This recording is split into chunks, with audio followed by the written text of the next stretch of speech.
Hi, it's Monica with King's Titan Homestead. Today is a kind of a weird book review, if you would. Last night, I read a lot of books at night as I'm trying to fall asleep. That's what I do to shut off my mind. And for the most part, I read how-to books, just educational things to, you know, take me into the next step of my learning processes. As I showed you in my she shed, my huge library. And it doesn't mean I've already read every one of those books. I have flipped through most of them, and I know where to go if I need to put my hands on them. But I do like to sit down every now and then and just really go through one. And this time I went through one that I just recently got. I didn't find this one at a thrift, well, I found it at a secondhand store, and I paid more for it than what I normally pay for a book. But I kind of had an idea that it was a book that was more, rare and hard to come by. And this is called Desert Plants and People. It's lost its, jacket over the years. And I'm not sure, I think this was from the 60s, if I'm not mistaken.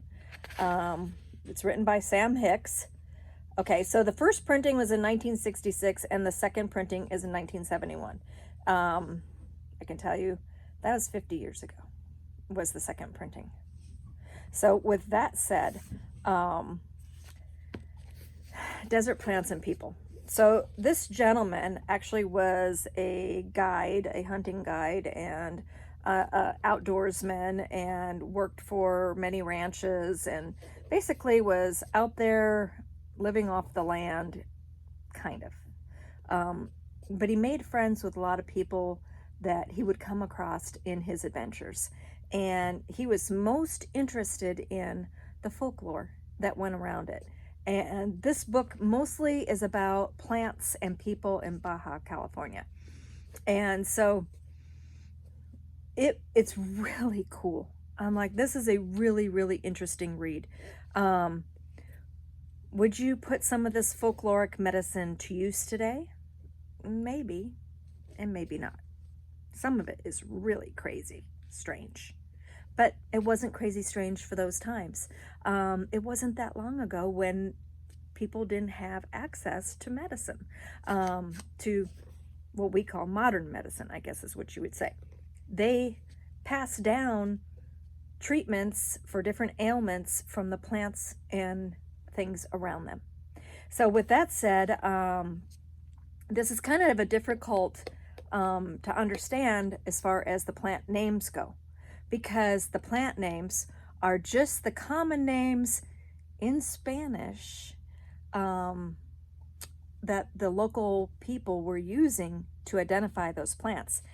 There is no scientific names in this book.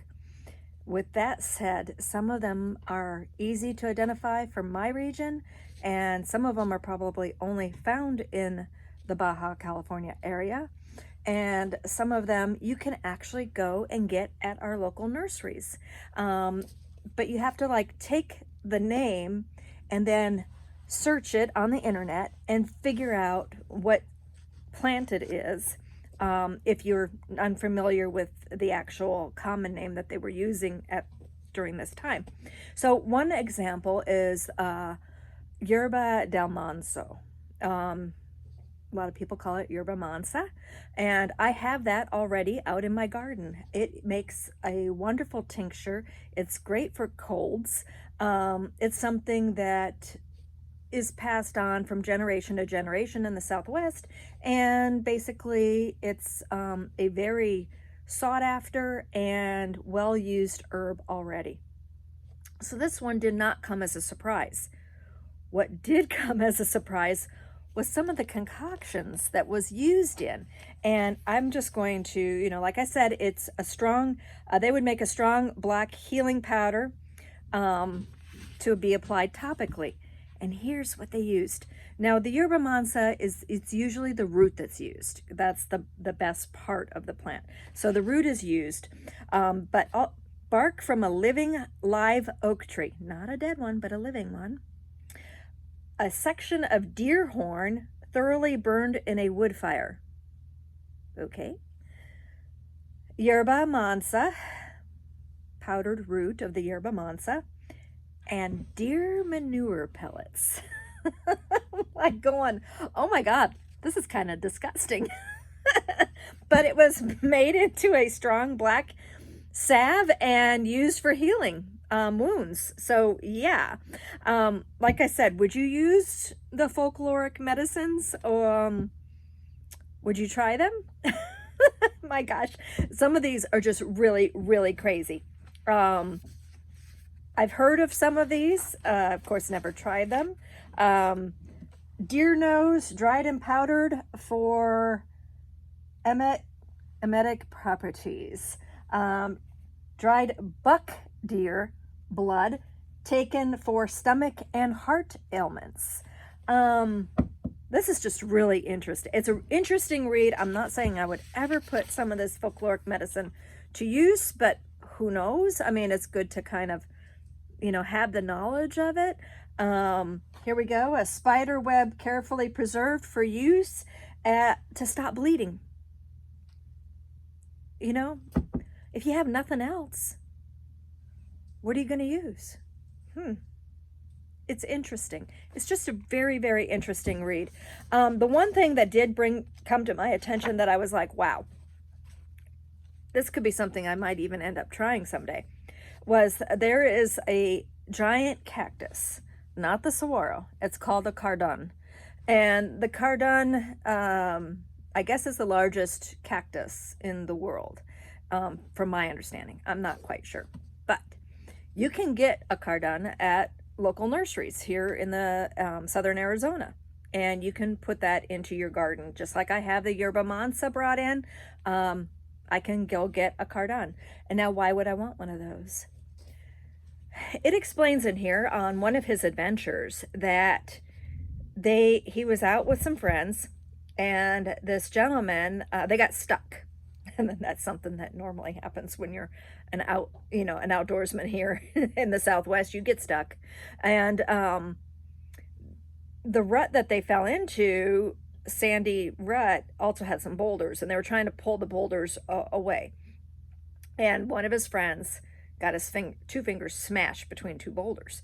And just a vivid description, horrible description of the damage to his fingers.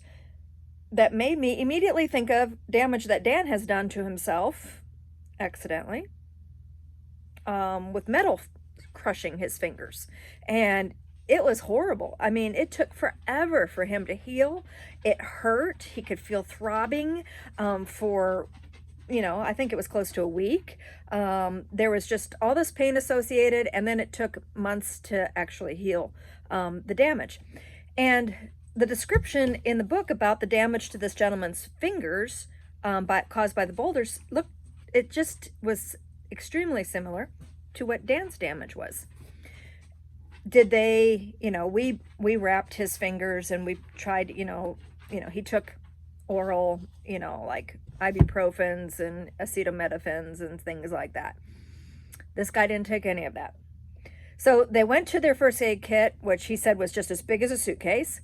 And the guy's like, no kidding, I don't want that. He says, I'm going to use, my family's recipe for this thing, and he's like, let's go. He goes, all I need is something to wrap with, something to hold. And so they found some bandage tape. And so they went over to the cardon, and they cut the outside with the pickers and the waviness. They cut that off, and they got into the white meaty part of this giant cacti. And basically they sliced it into two sections, and they put it on his fingers, and then wrapped it like a splint. And they were like, what's going on? And he's like, oh no, I'm fine, no problem. And they're like, what? How's the pain? I don't have any pain. You don't have any pain? So basically he says that the cardon has anti-pain and inflammatory properties and healing properties. I'd be willing to put that one to use. I mean, like, it's topical, it's not being ingested. I'd try that, right? So I mean, like, if you're stuck in the middle of nowhere and you know, don't have anything with you, I mean, and you have this knowledge, then you can put this knowledge to use then. So this is a really good book. I actually recommend it if you can find it. I've got a lot of work to do as far as this goes, because there's a lot of the medicines and a lot of the plants that they talk about in here. I don't even know what they are. I don't recognize the name. Some I do recognize, like manzanilla, which is chamomile. You know, but it takes it takes research to do some of these. You know, there's oregano is in here. There's all kinds of, prickly pear, cactus. There's all kinds of great little things in here, little tidbits of learning. So I'm going to give this one, like, a must read. I'm going to keep it in my library. I'm not going to part with this one. And I do have it where people can, like, take books home, like people that volunteer and work here or come to classes here. They can actually take books home and bring them back at a later time. This one, because of the difficulty in finding this book, this is not going to be loaned. If you want to read any of it, you're going to have to read it here, because I am not parting with this one out of my hands. Just not. So I give that one definitely a, A+, thumbs up. Must read for anybody who's really interested in herbalism and anything like that. So I actually found this one book at a Hunt and Gather in Arivaca. Linda does a really great job at finding some really unique items to put in her shop, and I always check it out every time I'm in that area to make sure that there's not something that I must have, like this book. So again, Desert Plants and People, a great read.